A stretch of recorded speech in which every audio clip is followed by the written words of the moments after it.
Well, welcome to the 700 Club. The pressure is mounting on President Joe Biden.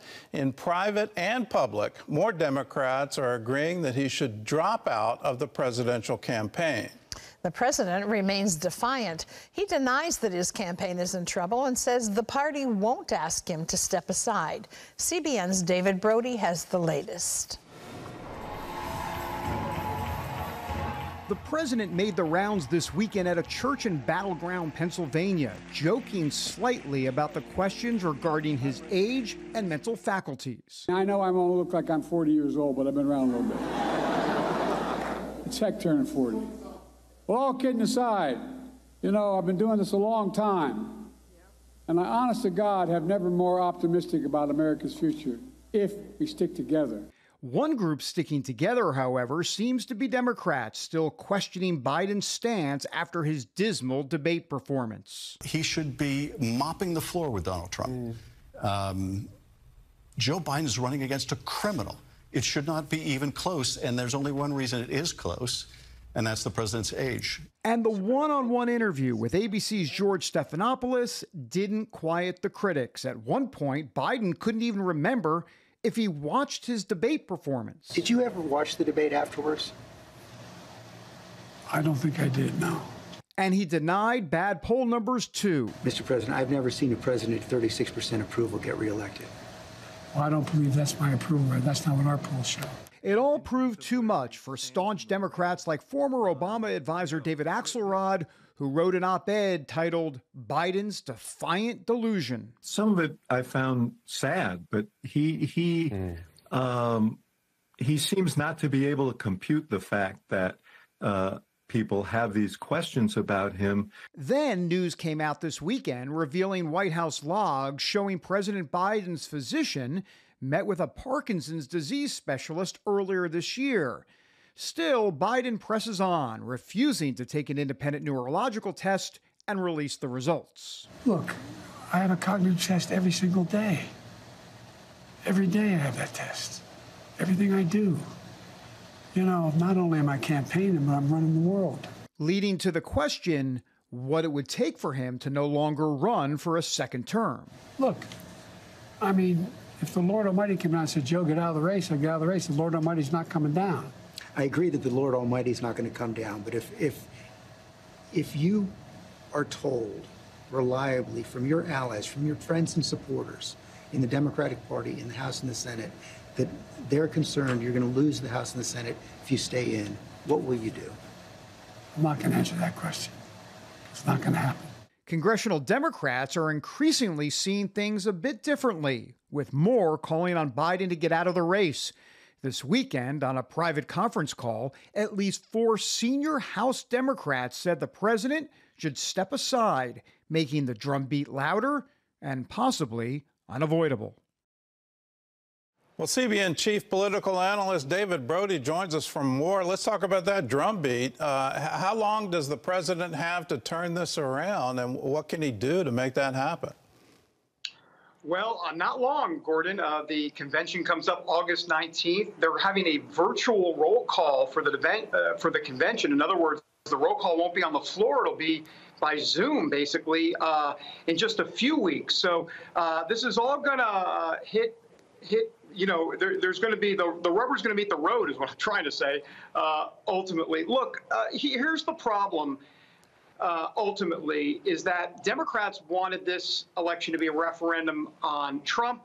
It is now a referendum on Biden. That is the worst possible scenario. And as I mentioned in the piece, the drumbeat is getting louder, and that's not going to stop anytime soon. So then the question becomes, when does Biden finally leave and decide that no more as it relates to the campaign? I think it's just a matter of time, Gordon. I really do. What do you make about this "goodest job" quote from that interview, and the White House trying to change that? Is that just a long-standing thing that the White House tries to cover up for his mistakes? Yeah, this has been going on for a long time. I actually Googled the word "goodest" to make sure, hey, that's not a word, is it? No, it's not a word. I just wanted to double check myself. And Look, it's been a series of errors for Biden, not just in the interview. By the way, we didn't go through the litany of problems in the interview that he had, where he had dates that were incorrect. He called Mark Warner someone who was running for president who never did.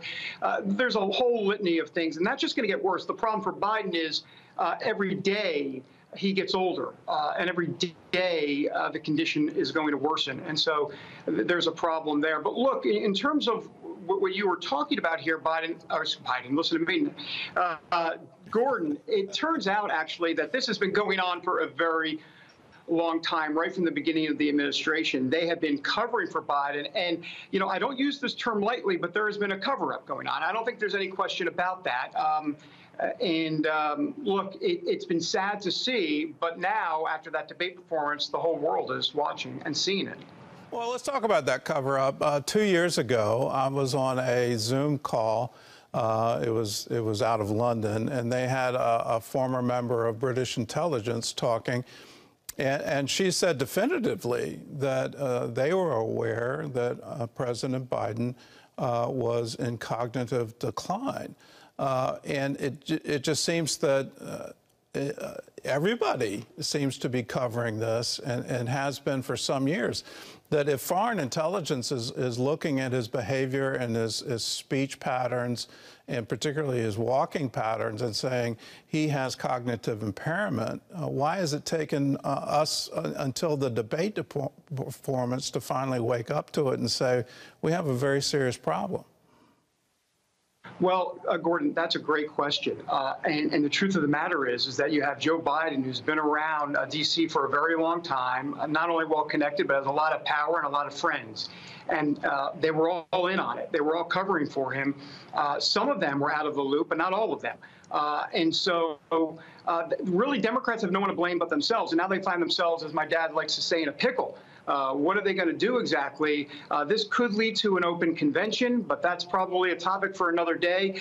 But I think ultimately the decision here rests with Joe Biden.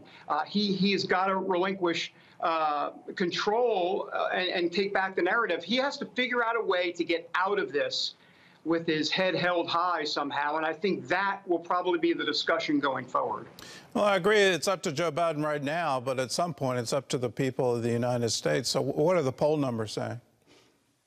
Well, the poll numbers are a bit of a mixed bag for Joe Biden. This is post-debate. He leads Trump, actually, in Michigan and Wisconsin. The problem is he's down 7 points in Pennsylvania, and he needs to win Michigan, Pennsylvania, and Wisconsin. He needs to win all three, and he's down bad in Pennsylvania.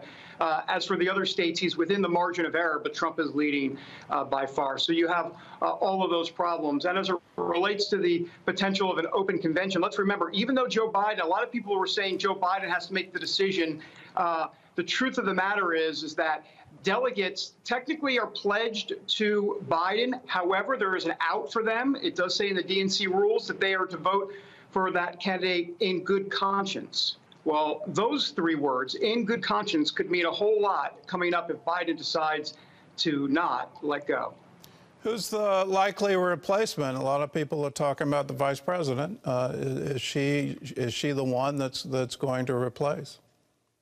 No doubt about it. I mean, I think it's Kamala Harris. If it's not going to be Biden, it'll be Kamala. I think the question then at that point and what to watch for is, will Biden give her the approval, the endorsement, if you will, in any sort of resignation from the campaign speech. We wait and see on that. And the reason is not only because she's the vice president, but also because she would have access to all of that campaign money right away.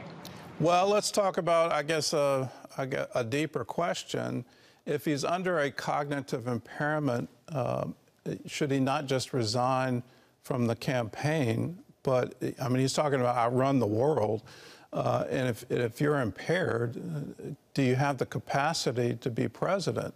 Are we going to see a complete resignation?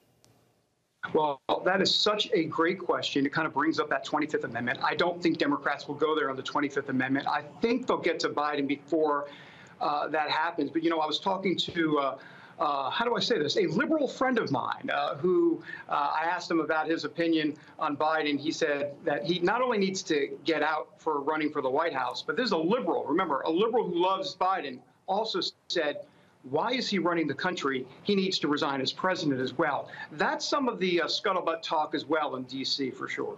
All right. Well, David, thanks for the insight. There's certainly going to be a very exciting political year. We're going to be calling everyone to pray for our country and pray for Joe Biden, even if you don't agree with his policies. The Bible's very specific to pray for those in authority. So we're calling people to pray for our nation. This is obviously a tumultuous time. The political campaigns seem to be bent on dividing us as a people and pitting us against each other instead of saying, how do we unify? America is the leader of the free world, and we believe in liberty. We believe in these things, and we believe that we should all be one nation under God, indivisible, with liberty and justice for all. We believe these things. Let's pray. Let's ask God to help us in our time of need, because we need him now more than ever. Well, in other news, Israel and Hamas head back to the negotiating table to work out a deal to free more hostages. At the same time, Prime Minister Benjamin Netanyahu is holding the line on his demands to finish the war on Hamas. Chris Mitchell reports from Jerusalem. Netanyahu says the plan already agreed to by Israel and supported by President Biden allows the return of hostages without jeopardizing the goals of the war. His non-negotiable principles include Israel's ability to resume the fighting, ending weapons smuggling from Egypt to Hamas, and maximizing the number of living hostages released by Hamas. In Gaza, the IDF took some foreign journalists inside Rafah, the scene of 2 months of fighting. Hamas has been building cable tunnels. Some of those tunnels are really flat. And Hamas has built everything in a civilian neighborhood, among houses, among mosques, among the population, in order to create its their ecosystem. In the north, Israel's defense minister toured the border with Lebanon. He says what happens in Gaza won't affect the fight against Hezbollah. Even if we reach an agreement regarding the hostages deal in the south, it does not affect what is happening here. Gallant also says Israel won't allow the terror group to attack northern Israel on a daily basis and keep some 80,000 citizens from returning to their homes. We're in critical days and need to use our power because at the end, our enemy is an enemy that only understands force. Sunday, Hezbollah launched its deepest attack into Israel with some 20 rockets near the Sea of Galilee, where several were intercepted and one seriously wounded a civilian. Also this weekend, Hezbollah sponsor Iran announced a so-called moderate, Masoud Pezeshkian, beat a hardliner to become Iran's next president. Iranian-born analyst Eli Cohen wrote on X, calling anyone in the regime a moderate means they will only moderately torture and murder the opposition. Kohanim also noted the ultimate power in Iran lies with the supreme leader, Ayatollah Khamenei. Chris Mitchell, CBN News, Jerusalem.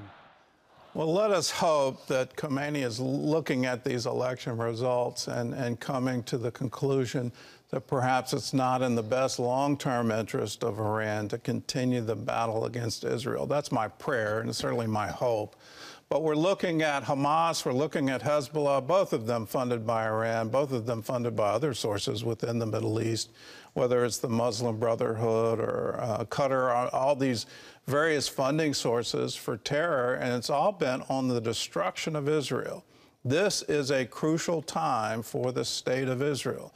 It's also a crucial time for democracies in the West to wake up to the very present threat that Hamas and Hezbollah pose, because Iran says Israel is the little Satan, but we're the big one. You and I are the great Satan.